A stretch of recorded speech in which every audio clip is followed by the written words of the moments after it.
Oh, green means go. Okay. Calling the first public hydrogen authority meeting to order.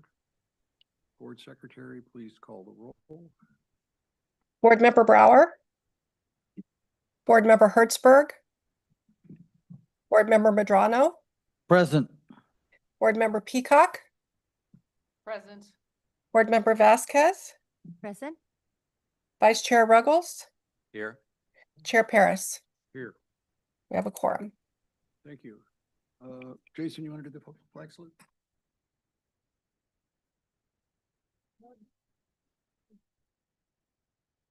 Your hand over your heart, repeat with me. I pledge allegiance to the flag of the United States of America and to the republic for which it stands, one nation, under God, indivisible, with liberty and justice for all. Oh, yeah, go ahead and spread yourself. You're disrupting. We'll throw you out. So, lots. Lots.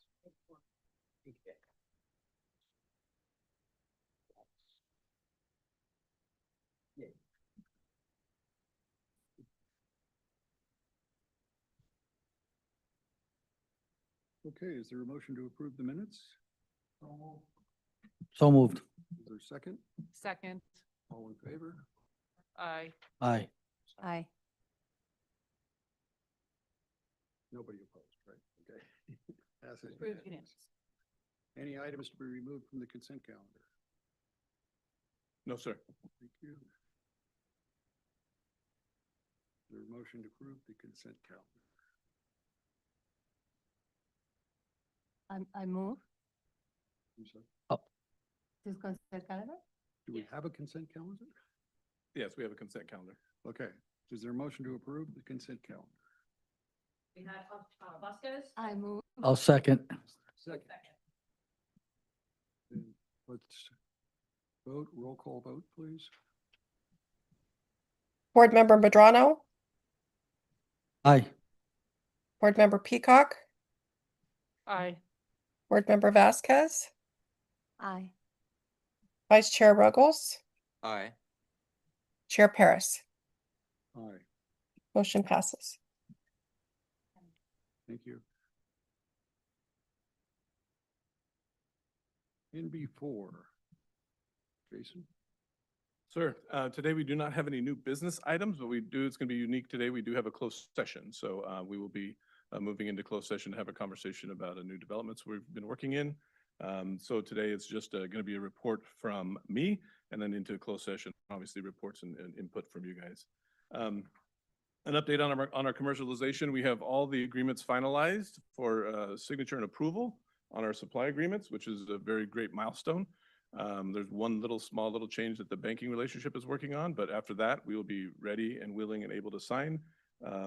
As we talked about before, we've had a very strong relationship with a supplier who's done a fantastic job partnering with us, and we've been able to validate that aggregation matters, not only in the delivery and production of hydrogen, but also the cost of hydrogen, which is very important to what we've got going on.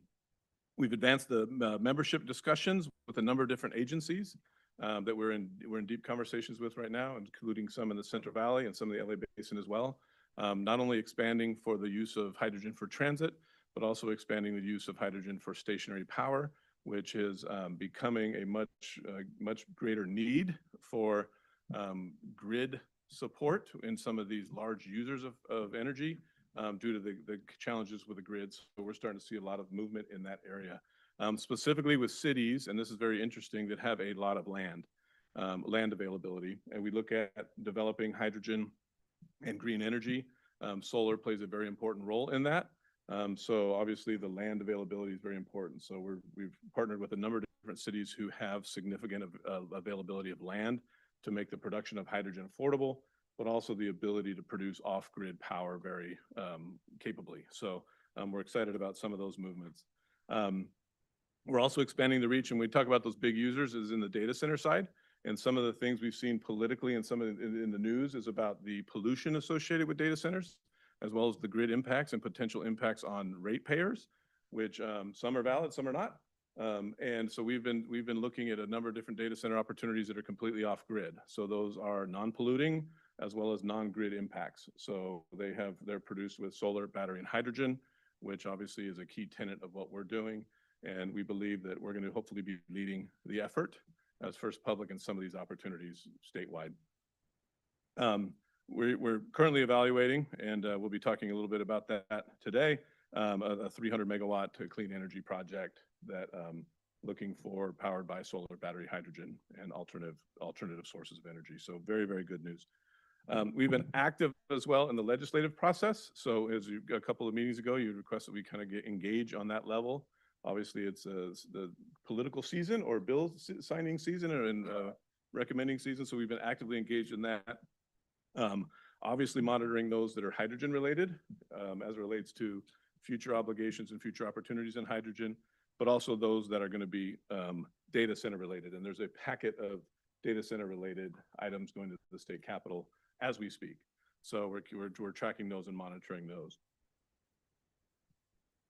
One of the key opportunities we're looking at right now is HVIP funding. So HVIP funding is a funding to support the clean energy vehicles. There's two pots of that money. One is for transit and public fleets. The other is for commercial fleets. So what we're finding is that there's a unsubscribed amount of commercial funds available in the HVIP fund. Those are state funds for zero emission vehicles. And the public side is oversubscribed. So what we're seeing is that there's a number of public agencies that are moving forward looking for funding. That technology is going very well with their buses. So the technology is available, the demand's there, the funding isn't there, it's in different pots. So we're looking at because this isn't a budget issue, right? If the state doesn't have any budget, this is money that's already accounted for and in budgets. It's an issue of moving those funds from one point to the other. So we've engaged in that process, trying to look if we can't get some of our partners, our agency partners, funding to help them build or buy new buses. In addition, we've been working with Senator Archuleta's office. He's the senator for industry and some, I think, Montebello as well. And he's been obviously the champion for hydrogen. He's looking at some budget-related opportunities as it relates to actually funding directly to hydrogen opportunities. So we've been supporting him on that, looking to some of our member agencies to put in letters of support and get behind those opportunities. So we're having success there. And then, of course, monitoring Scattergood projects and some of the other power projects. So we were just recently at the hearing for Scattergood and the DWP that was approved. So that was very good news for the hydrogen industry. And that project is moving forward. Obviously, there's probably some challenges from a CEQA perspective, but they're moving forward. They're committed to hydrogen and decarbonizing the stationary or the power sector, which will not only have a huge impact on the air quality in the LA basin, but also drive demand for hydrogen, which is kind of key as it relates to those levels and volumes of which hydrogen they'll be purchasing will allow for the construction of significant new supply of hydrogen. So that was a very positive outcome. The other thing we're working on is obviously marketing and continuing to communicate our story. We communicate and not only the public presence directly, usually in LinkedIn, because that's where a lot of the professional activity happens. So we've got 1,000 LinkedIn followers now, which is a strong growth, and we keep trying to move that and grow that. We've got 220,000 LinkedIn impressions so far, so we're keeping that focus on there, driving information as well as becoming the information hub in LinkedIn, but also kind of telling our story as well. And then 1,500 interactions or reactions to our posts, so people are engaged with that. And then we also do a really strong email distribution. We found that LinkedIn is a very positive because that's where kind of the business focus is. It's kind of a business to business. When you start looking at Facebook and some of the other outreaches and news media, there's not a real strong connection because a lot of people don't know about hydrogen. But LinkedIn seems to be a very strong resource for us. So we're really focused on that as well. And we're excited about the closed session today. So I think we'll be talking about it today. Obviously, it's private in some of the stuff we're working on, but it's definitely very significant progress in our efforts to achieve what we're trying to achieve. So with that, I'd be happy to answer any questions and on to the next item. Any questions? I had a question about counties. Can First Public engage with, have counties as members? Yes, and there's certain how would I say, authorities counties have that cities do not, and authorities that counties or cities have that counties do not. But generally, yes, we can engage and they can partner in the JPA. I asked because I was just talking to some people from the Sacramento Air District, Right. and they were very interested in First Republic. They weren't aware of us. And then thinking about the city joining, I don't know if you've spoken with them, and then they suggested the county might be more amenable. So Yeah. just throwing that out there. So we have met with Sacramento AQMD a number of times. Because they're very supportive of hydrogen, as you Yeah. know. Yeah, and they're looking at kind of a regional approach with their cities as well as, and they're kind of, their AQMD's leading kind of the regional effort in hydrogen. We've engaged with them deeply and continue to. As it relates to joining, so you don't necessarily need to join to engage in the aggregation of supply. So say the AQMD may not be able to join because we've got different powers. If they want to do an intergovernmental agreement to engage on the supply side or equipment side, they can engage with that. And a number of the transit agencies we're working with are engaging in that way. Great. What about like municipal sanitation districts? That would be the same thing. Same We thing? would do an intergovernmental most likely because the scope of a sand district's powers is pretty different from cities. And on the energy side, when we talk about data centers and energy, there's something very specific to cities that as it relates to being a municipal utilities and electricity, where a county may not be able to engage in the electricity delivery, cities can. So we want to, when we look at our membership, we want to limit it so that we make sure we don't limiting our powers. Because at the end of the day, a lot of what we're doing with the stationary power side, as well as on the hydrogen side, that municipal utility approach and authority gives us kind of an opportunity where other agencies do not have that opportunity.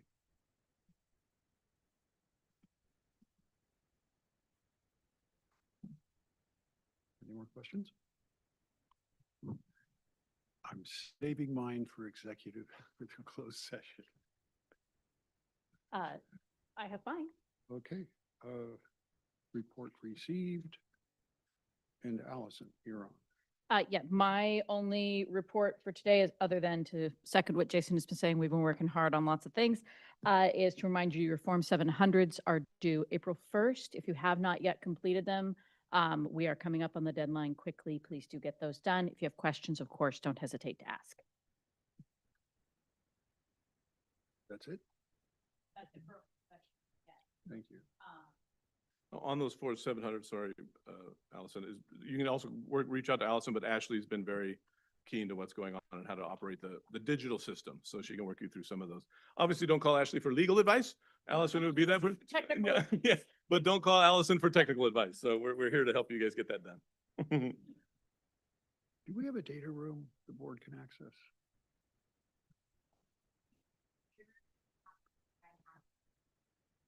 We do have a data room and we're happy to provide access to the board members. It would be through your FPH2 emails on our SharePoint. Would you make sure you do that? Yes, Thank you. And that's everything. that is correct. So anything we're doing, we can access and look at it, and play with it. Yeah, well, Wait. confidential and draft things that we're negotiating agreements and things like that, we'd rather it stay focused rather than having 7 different people give advice on a contract, that we do that with Allison and maybe the chairman or something like that would be valuable.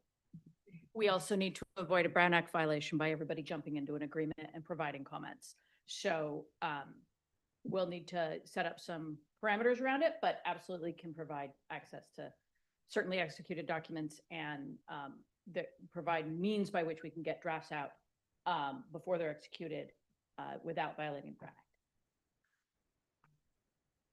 Figure that out. I will. mean, the people sitting on this board have something to contribute. I mean, sure. they know this, that's why they're here. Yep. All right? Thank you.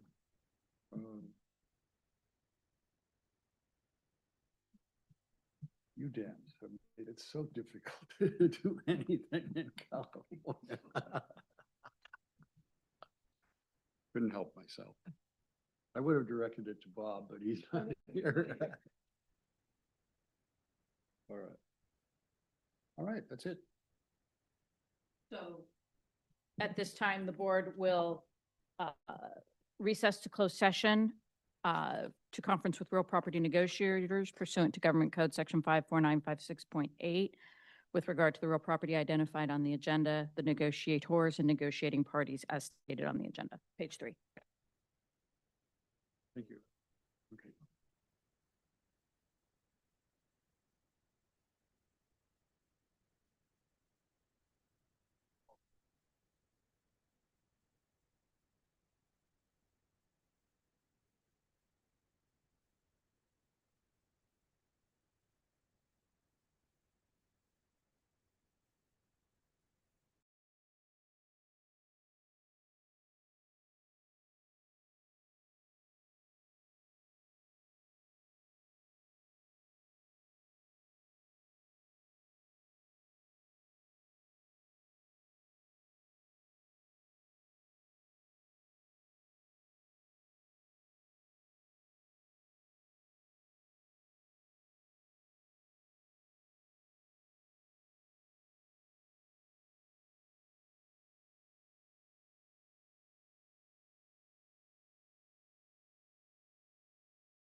Barbara, can you hear us? Yes, I can hear you now. Thanks. Excellent. Thank you. Allison? Thank you. In closed session, the board took up a agenda item unnumbered after 6 on page 3 of the agenda. Conference with rural property negotiator pursuant to Government Code 54956.8 for the identified property with the identified negotiators and negotiating party. Gave direction to staff and legal counsel, no reportable action. Thank you. Board Secretary. The announcement? One moment. Okay. Thought I was gonna have to go back to my speech therapist when you couldn't hear me. Members of the public can address the board in person on items on the agenda at the time the item is being addressed or during public comments for topics that are not listed on the agenda. Speakers are limited to 3 minutes each unless a different time is announced. In conformance with the Brown Act, no board action can occur on items presented during public comment. To address the board regarding an item on the agenda or public comment, please fill out a speaker card and submit it to the secretary before the board chair announces the item. Thank you. Any speaker cards? Anybody wanting to speak? Well, good. Moving on. We gotta do our meetings here more often.